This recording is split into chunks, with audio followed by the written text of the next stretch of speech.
Hey everybody, Ms. Dietrich here. We're taking a look at 8 and 9 on lesson 2.5, and they're asking you to use a model to solve the problem.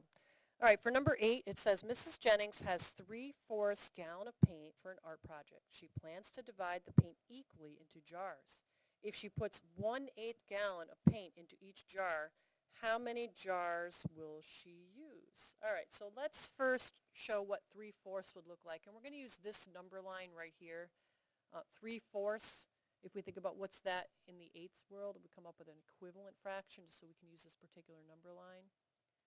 We would think to ourselves 4 times 2 is 8, so 3 times 2 would be 6.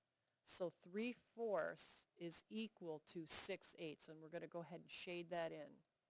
6/8. All right, so that represents this amount right here. Now we're taking that and we're putting that into 1/8 jars, 1/8 gallon of paint into each jar. So that's this amount, right? That's this amount right here. Now we want to know how many jars. So let's count how many groups of 1/8 we have. This is one group, this is another, here's another, here's another, and another, and one more.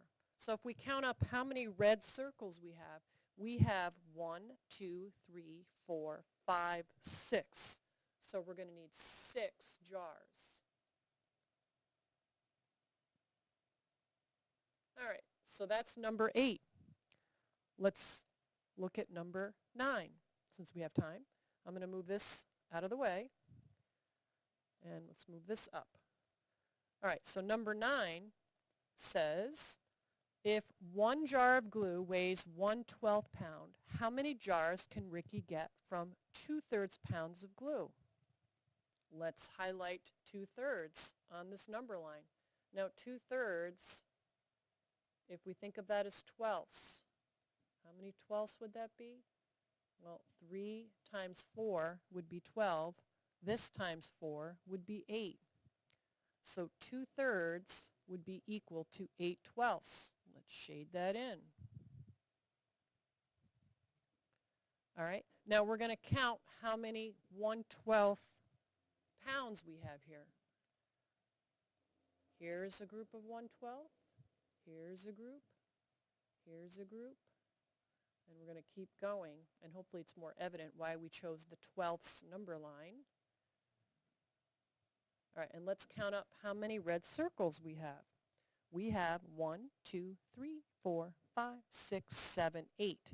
So the answer to number 9, using a model, is 8. 8 jars. All right, now are there other ways to model this question? Absolutely. But I think the number line helps. If you are using a number line, if you have to create your own number line, it's best to think of a common denominator of your two fractions that you're working with. So 12 would be the one we want to use. And then we would, the dividend would be what you'd want to shade in one color. And then you circle your equal groups and you count up how many there are. All right, hopefully you found this helpful.